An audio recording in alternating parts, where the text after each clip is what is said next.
Okay, hello. Hello, mic test. Magandang hapon. Hello mga kalaro, magandang hapon. 5 PM, PCSO Lotto result ngayong July 3. Hawakan na po ang ticket. Ito na po ang mga resulta ng mga games ngayong hapon. Subscribe kung hindi pa nakasubscribe at meron po tayong Lotto Outlet. Kung gusto niyo pong tumaya sa Lotto Outlet namin, i-message mo lang ako sa aming Facebook page. Para sa 2D Lotto, 19-1.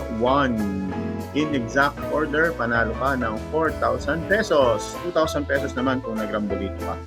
Ang pangalan po ng Lotto Outlet natin sa Facebook ay Lotohan ni Eli. Simpleng-simple lang, Lotohan ni Eli.